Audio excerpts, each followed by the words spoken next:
बिस्मिल्लाहिर्रहमानिर्रहीम। अस्सलाम वालेकुम दोस्तों। इस ऑडियो लॉग में हम थोड़ा सा स्पेसिफिकली बातें करेंगे जनरल बाजवा के हवाले से और जनरल आसिम मुनीर के हवाले से। अब कुछ लोग बोर हो जाते होंगे कि यार ये हर बार आता है और general Asim Munir, general Bajwa, GHQ, army सारा दिन इनके ऊपर ही बात करता है और कोई सब्जेक्ट ही नहीं मिलता इसको पाकिस्तानी सियासत के हवाले से। फ्रेंकली स्पीकिंग, जो पावर सेंटर होता है ना, उसी को एनालाइज किया जाता है। मैं स्पेसिफिकली चाहूँ तो मैं यहाँ पर किसी फैशन मॉडल के हवाले से भी बात कर सकता हूँ, लेकिन ये मेरा काम नहीं है। एक्चुअली में मुझे ये पसंद भी नहीं है। एक्चुअली में मेरा काम है जो पावर सेंटर है, जो दुनिया के पावर सेंटर है, जो पाकिस्तान का पावर सेंटर है, उसको एनालाइज करूं, उसको डिटेल से समझूं और उसके बाद कोशिश करूं कि आपको समझा सकूं। अब जनरल आसिम मुनीर ने अपनी यूनिट के अंदर गए हैं, उन्होंने वहां पर बड़ी गपशप मारी है। क्या गप मारी है इसके ऊपर भी बात करेंगे। इसके अलावा जनरल बाजवा ने क्या किया है पाकिस्तानी फौज के साथ, जो कि जनरल आसिम मुनीर ने कहा है, मेरे अल्फाज नहीं है, जनरल आसिम मुनीर ने कहा है, उसके हवाले से बात करेंगे। इसके बाद बात करते हैं जो पाकिस्तानी फौज के ऊपर अचानक से TTP ने हमला कर दिया है, BLA ने हमला कर दिया है, इंडियंस भी हमला कर रहे हैं, ये क्या तमाशा हो रहा है। नवाज शरीफ की कौन सी डिमांड है जनरल आसिम मुनीर से, ये भी बात करते हैं। पीपल्स पार्टी और जनरल आसिम मुनीर का क्या कनेक्शन होने वाला है, ये भी एनालाइज करते हैं हम लोग। इन सब चीजों के ऊपर आने से पहले थोड़ा सा मैं जनरल बाजवा को टच करता चलूं, थोड़ा सा रिकेप करवाता चलूं कि जनरल बाजवा ने एक्चुअली में किया क्या है पाकिस्तान के साथ। जब जनरल कमर जावेद बाजवा पाकिस्तान का आर्मी चीफ बना था तो लोगों को बड़ी गलतफहमी है कि उसने इमरान खान को लाने में मदद की। एक्चुअली में नहीं, नवाज शरीफ इतनी बुरी तरह से फंस चुका था कि जनरल बाजवा उसे रेस्क्यू नहीं कर सका था, और जिसकी वजह से नवाज शरीफ ने उसको डांटा कि तुम मुझे रेस्क्यू क्यों नहीं कर सके। एक्चुअली में जनरल बाजवा का प्लान क्या था, जनरल बाजवा के जो टोटल अलायंस थी वो सारी की सारी थी पीपल्स पार्टी के साथ। पीपल्स पार्टी का वो बहुत ज्यादा खास था। अब पीपल्स पार्टी की पॉलिसी क्या होती है वो मैं आपको डिटेल में बता देता हूँ। जनरल बाजवा और पीपल्स पार्टी की पॉलिसी ऑलमोस्ट सेम है। अब इन दोनों ने मिलकर सोचा कि पाकिस्तान को कैसे चलाया जाए, थोड़ी सी रियलिस्टिकल एनालिसिस की जाए पाकिस्तान के हवाले से। अब रियलिस्टिकल एनालिसिस जो कि पीपल्स पार्टी और जनरल कमर जावेद बाजवा की क्या थी, वो एनालिसिस ये थी कि पाकिस्तान की इकोनॉमी में कोई दमखम नहीं है, टैंक तोपे वगैरह कम है, हिंदुस्तान से हम जंग नहीं लड़ सकते, और जब जेब खाली हो तो हम किसी भी तरह की जियोपॉलिटिक्स को मैनेज नहीं कर सकते क्योंकि पैसे नहीं है। जियोपॉलिटिक्स को अपने फेवर में लाने के लिए आपको पैसे चाहिए। सो अब हम लड़ नहीं सकते, हमारे पास पैसे नहीं है, जियोपॉलिटिक्स के ऊपर हमारा इन्फ्लुएंस नहीं है, तो बेहतर है कि ये किया जाए कि पूरी दुनिया के साथ की जाए सुलह। उसमें चाइना भी है, उसमें अमेरिका भी है, उसमें इंडिया भी है। अब दुनिया का सबसे ज्यादा ताकतवर मुल्क है अमेरिका, तो सबसे ज्यादा जो सुलह की जाए वो जाए अमेरिका की, और अमेरिका के ऐसे बूट पॉलिश किए जाएं जिससे अमेरिका हमारी थोड़ी बहुत मदद करना शुरू कर दे, जिसके बाद अमेरिका थोड़ी सी हमारी मदद करे कि इंडिया के साथ थोड़ा सा पीसफुल नेगोशिएशंस वगैरह हो सके। सो ये थी इनकी एक्चुअल पॉलिसी। और उसके बाद इकोनॉमिक्स के ऊपर फोकस किया जाएगा, सारे लोग पैसे बनाने लग जाएंगे। सो ये जो टेरिटोरियल डिस्प्यूट वगैरह ये सारे के सारे खुद ब खुद खत्म हो जाएंगे, क्योंकि इंडिया के ऊपर पाकिस्तान डिपेंड कर रहा होगा, पाकिस्तान के ऊपर इंडिया डिपेंड कर रहा होगा। सो इस तरह से एक दूसरे के पैसों के ऊपर डिपेंड कर रहे होंगे। सो लड़ाई झगड़े सारे के सारे खत्म हो जाएंगे। कश्मीर का मामला इधर से उधर हो नहीं रहा, सो इसको यहीं पर पड़ा रहने दो। और रही बात पाकिस्तानी फौज की, तो पाकिस्तानी फौज के अंदर तो गुर्बत बढ़ गई है, सो इनको भी खाना पीना खिलाओ, इनको भी पैसे वैसे खिलाओ। सो इसी तरह की पॉलिसी वगैरह जो जनरल बाजवा ने और पीपल्स पार्टी ने इमेजिन की थी। अब इस तमाम तर एनालिसिस के अंदर मसला क्या था, मसला यह था कि प्राइम मिनिस्टर था इमरान खान। अब इमरान खान को कैसे कन्विंस किया जा सके इन तमाम तर चीजों के ऊपर। अब जैसे ही इमरान खान प्राइम मिनिस्टर बना है तो आप देखेंगे कि पीपल्स पार्टी ने अप्रोच किया PTI को कि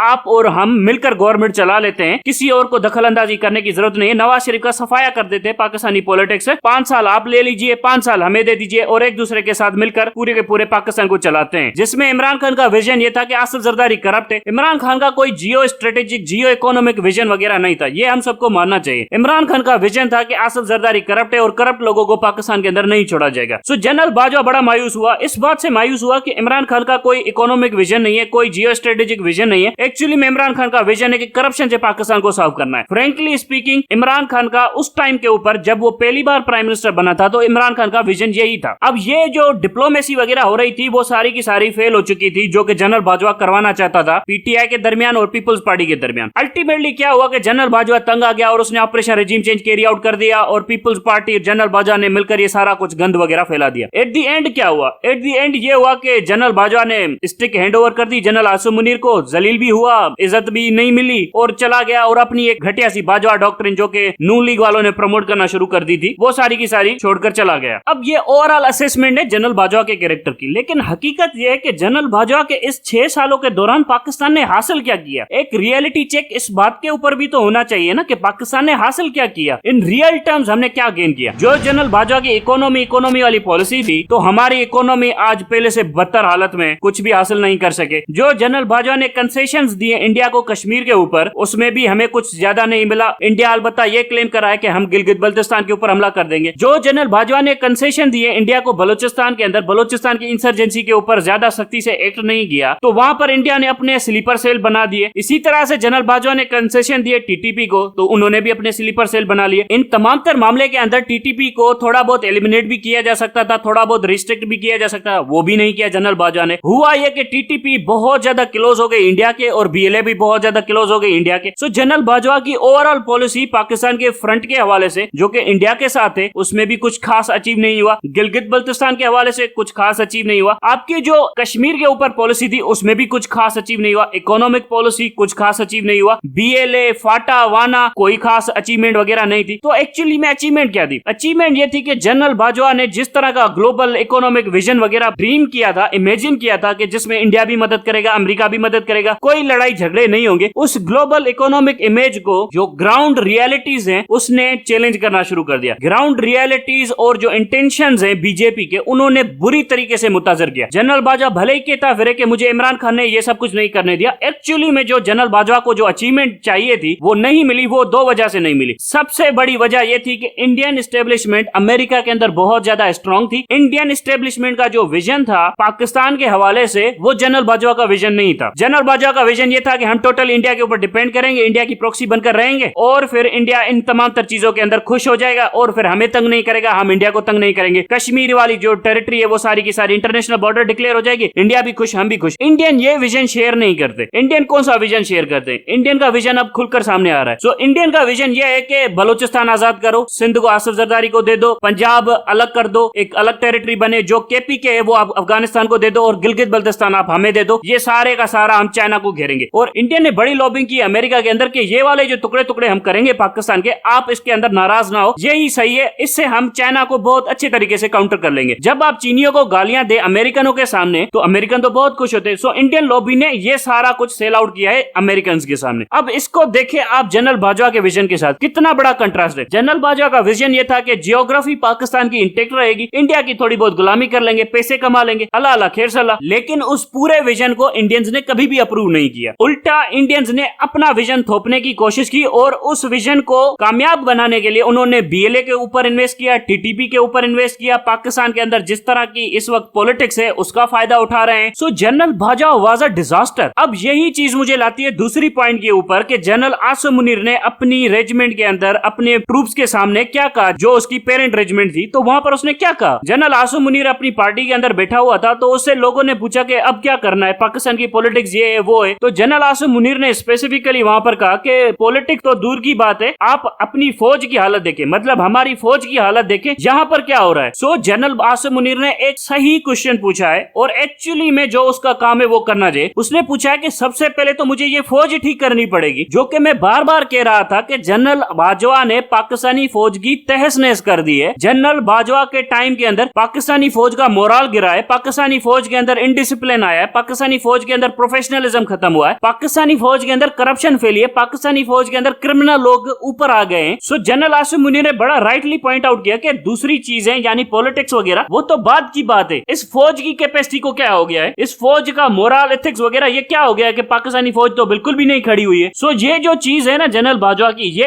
एक्चुअली में चार्जशीट है जनरल बाजवा के 6 सालों के ऊपर कि जनरल बाजवा ने 6 सालों के अंदर पाकिस्तानी आर्मी को तहस नहस कर दिया। इनफैक्ट सारा का सारा ध्यान इनका इस बात के ऊपर था कि पाकिस्तानी मीडिया को कैसे कंट्रोल करना है और जनरल बाजवा को एक डिक्टेटर की तरह कैसे प्रमोट करना है। मैं थोड़ी सी मिसाल देता हूं आपको जनरल सिसी की। जनरल सिसी ने जब मोहम्मद मुर्सी की हुकूमत हटाई थी ना, तो वो मीडिया के कुछ सहाफियों को साथ बात कर रहा था और मीडिया के सहाफी भी वही जैसे हामिद मीर हो गए जो लिफाफा सहाफी पाकिस्तान के अंदर है। सो इजिप्ट के अंदर भी ऐसे ही सहाफी है। सो उनके साथ बात कर रहा था और उन्हें फोन पे ऊपर मैसेज दे रहा था कि $1 बिलियन दे रहा हूं आपको, आप मेहरबानी करके मीडिया के ऊपर ये इमेज प्रमोट कीजिए कि जनरल सिसी ने कैसे मुल्क को बचाया है। मोहम्मद मुर्सी के टाइम के ऊपर मुल्क तबाह हो रहा था और जनरल सिसी ने मुल्क को बचाया, मीडिया के ऊपर ये इमेज बिल्ड कीजिए। और वहां पर तो कंट्रोल्ड मीडिया इजिप्ट के अंदर, और वहां पर जनरल सिसी ये सारा का सारा इमेज बनाने में कामयाब हो गया। हालांकि उसको अमेरिकन की भी बहुत ज्यादा मदद थी। इसी तरह से आप म्यांमार के अंदर आ जाए, म्यांमार के अंदर जो ये अभी मार्शल लॉ वगैरह लगा है आंग सान सूची के खिलाफ, हालांकि आंग सान सूची भी बड़ी पागल हो चुकी थी फौजियों के लीडरशिप कहने के ऊपर। फौजियों की लीडरशिप ने आंग सान सूची को, जिसने 27 साल जेल के अंदर गुजारे थे, उस बेचारी को कैसे कंट्रोल किया। उसे कहा कि अगर तुम चाहती हो कि जमहूरियत थोड़ी बहुत रहे तो यहाँ पर तुम्हें हमारा कहना मानना पड़ेगा। वहां पर भी एक हाइब्रिड सिस्टम था। आंग सान सूची ने कॉम्प्रोमाइज कॉम्प्रोमाइज के ऊपर कॉम्प्रोमाइज किए मिलिट्री लीडरशिप के साथ। म्यांमार की लीडरशिप फिर भी इंप्रेस नहीं हुई। अल्टीमेटली क्या हुआ कि वहां पर मार्शल लॉ लगा दी। वहां पर मार्शल लॉ लगाने के बाद फिर पता है क्या नैरेटिव प्रमोट किया जा रहा है म्यांमार के अंदर? वहां पर नैरेटिव ये प्रमोट किया जा रहा है कि कैसे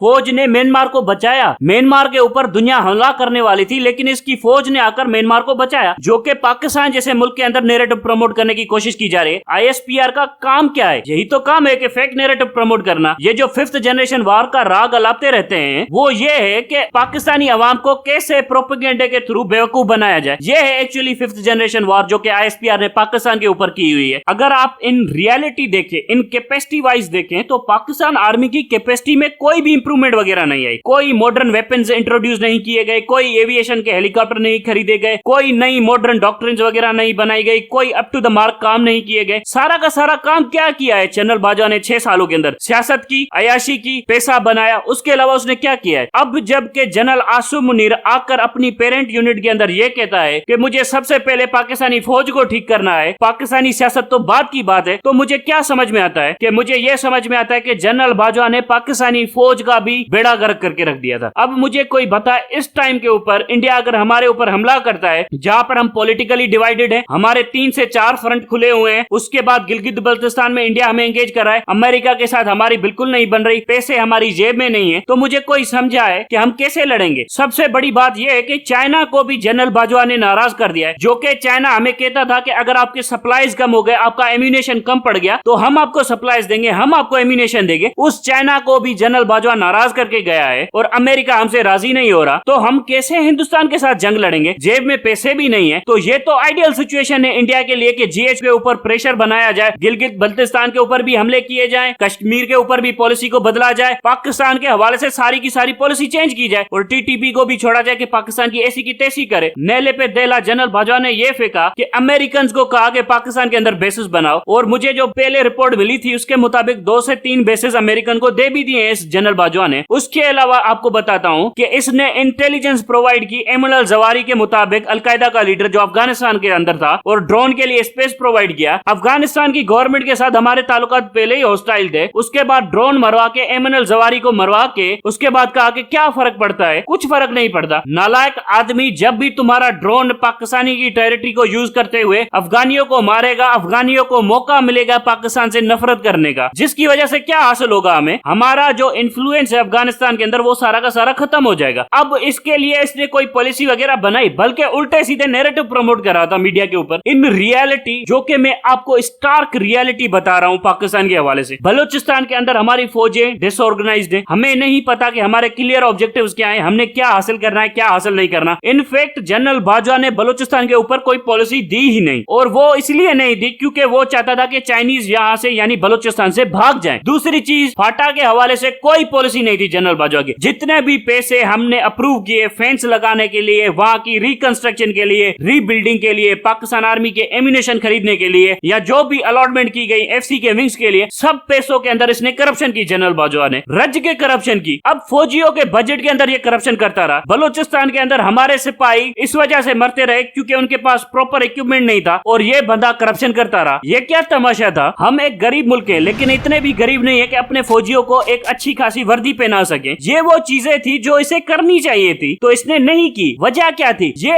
अपना ही एक रियलिस्टिक वर्जन लेकर चल रहा था, जिसमें ये समझ रहा था कि इंडिया हमें माफ कर देगा जब हम इंडिया की प्रॉक्सी बन जाएंगे और इंडिया हमारे ऊपर पैसे फेंकना शुरू करेगा। लेकिन इंडिया का वर्जन तो ये था ही नहीं पाकिस्तान के हवाले से। इंडिया का वर्जन तो वो था कि पाकिस्तान के टुकड़े टुकड़े करने। तो जनरल बाजवा का जो पॉलिसी फेल्यूर है वो हम क्यों कैरी आउट करें? जनरल आसिम मुनीर को मैंने बार बार यही कहने की कोशिश की है, और यहां से भी कह रहा हूं कि सबसे पहले तो जनरल बाजवा को अरेस्ट करें, इसकी पूरी की पूरी लाइन को खोलें कि इसके साथ कौन कौन से फौजी ऑफिसर थे जो आर्मी के अंदर मौजूद थे, जो जनरल बाजवा के साथ थे, जनरल बाजवा के लाइक माइंडेड बंदे थे। उन लोगों को सबसे पहले गिरफ्तार होना चाहिए। सबसे बड़ा पर्ज जो लॉन्च करना चाहिए जनरल आसिम मुनीर को, वो विद इन आर्मी लॉन्च करना चाहिए। सारे के सारे लोगों को पकड़ना चाहिए, उनसे पूछना चाहिए कि आप लोग क्या करना चाहते थे पाकिस्तानी फौज के साथ। दूसरा सबसे बड़ा चीज ये करनी चाहिए कि टीटीपी के ऊपर सारी की सारी इंटेलिजेंस फोकस करे और इन्हें खदेड़ के निकाल दे पाकिस्तान के साथ। तीसरी चीज, बीएलए को भी एलिमिनेट करना है, हमने सारी की सारी फेंसेस को रीडिजाइन करना है, रीइक्विप करना है पूरी फौज को। इसके अलावा जो सबसे बुनियादी चीज हमने करनी है कि बहुत बड़ी तादाद में हमने ट्रूप्स दाखिल करने गिलगित बल्तिस्तान के अंदर, और वहां पर जाकर हमने अपनी डिफेंस लाइन को रीस्टेब्लिश करना है, अपनी लॉजिस्टिक्स को ठीक करना है। अब इन सब चीजों को करने के लिए क्या चाहिए जनरल आसिम मुनीर को? पैसा चाहिए, इक्विपमेंट चाहिए और थोड़ा बहुत सपोर्ट चाहिए। अब ये सपोर्ट, पैसा, इक्विपमेंट आपको कौन दे सकता है? मेहरबानी करें, जहाज लोड करें, चाइना के पास जाए, थोड़ी बहुत मिनते विनते करें, चीनियों से पैसा भी लें, इक्विपमेंट भी लें और रीस्टेब्लिश करें पाकिस्तान आर्मी को। चाइनीज को समझ में आ जाएगा कि यार ये बंदा हमसे सिंसियर है। आपकी पहली विजिट ही चाइना के अंदर होनी चाहिए। अगर आप समझते हैं कि पाकिस्तान आर्मी की नीड्स क्या है, तो पाकिस्तान आर्मी की पहली विजिट इस वक्त चाइना के अंदर होनी चाहिए। हमें पैसे चाहिए, हमें इक्विपमेंट चाहिए, हमें मटेरियल चाहिए, हमें एम्यूनेशन चाहिए। मैं नहीं समझता कि इंडियंस बहुत देर तक वेट करेंगे। इंडियंस थोड़ी सी एनालिसिस करेंगे जनरल आसिम मुनीर की कि वो किस तरफ जाना चाहता है। अगर जनरल आसिम मुनीर जनरल बाजवा की पॉलिसी को टोन नहीं करता, जो कि सरेंडर था, एक्चुअली में जनरल बाजवा की पॉलिसी सरेंडर था, अगर जनरल आसिम मुनीर उसे टोन नहीं करता तो इससे भी ज्यादा दहशतगर्दी होगी पाकिस्तान के अंदर। बीएलए और ज्यादा एक्टिव हो जाएगा और गिलगित बल्तिस्तान के ऊपर हमला हो जाएगा और नवाज शरीफ भी वही करने की कोशिश करेगा जो इंडियंस चाहते हैं। सो नवाज शरीफ भी पॉलिटिकल डिस्टेबलाइजेशन करने की कोशिश करेगा। अब इन चीजों के दरमियान अगर जनरल आसिम मुनीर का दिमाग खराब है तो इमरान खान की डिस्क्वालिफिकेशन करवा लीजिए, इमरान खान से लड़ लीजिए। हमारे जो रियल चैलेंजेस है वो मैंने आपको स्टेप बाय स्टेप बता दिए। जो आपसे नहीं संभलेंगे तो आप वही हरकतें करेंगे जो जनरल बाजवा करेगा। वो हरकतें ये होंगी कि कोर्टों के जजों को कंट्रोल करना, मीडिया के ऊपर नैरेटिव बनाना, इमरान खान से लड़ाई करना, जिसकी वजह से अल्टीमेटली क्या होगा कि पाकिस्तान के टुकड़े हो जाएंगे। अगर आप एक्चुअली में सिंसियर हैं तो सबसे पहले 3-4 कोर कमांडर चेंज कीजिए, अपने बंदे लाइए और उसके बाद मैसिव लेवल के ऊपर अरेस्ट शुरू कीजिए, पाकिस्तान आर्मी के अंदर कीजिए, एंटी करप्शन ड्राइव शुरू कीजिए, पाकिस्तान आर्मी के अंदर शुरू कीजिए। उसके बाद फौरी तौर के ऊपर चाइना की विजिट कीजिए, चाइना से मैसिव इक्विपमेंट मांगिए, उसे थोड़ी बहुत माफी मांगनी पड़े माफी मांग लीजिए, इक्विपमेंट लाइए जहां से पाकिस्तान आर्मी को रीस्टेब्लिश किया जा सके, रीस्ट्रेंथन किया जा सके। पाकिस्तान आर्मी की जो लॉजिस्टिकल वीकनेसेस है, एविएशन की वीकनेसेस है, वो फौरन से फौरी फुलफिल करे ताकि इंडिया को भी पता चले कि पाकिस्तान आर्मी इस वक्त बिल्कुल डिसिप्लिन्ड हो चुकी है, जनरल बाजवा की लेगेसी बिल्कुल नहीं कैरी आउट करे। लेकिन अगर आपका दिमाग खराब है तो आप सियासत के अंदर मुदाखलत कर सकते हैं और जिसके बाद पाकिस्तान बचेगा ही नहीं। अब तक के लिए इतना ही। Thank you very much.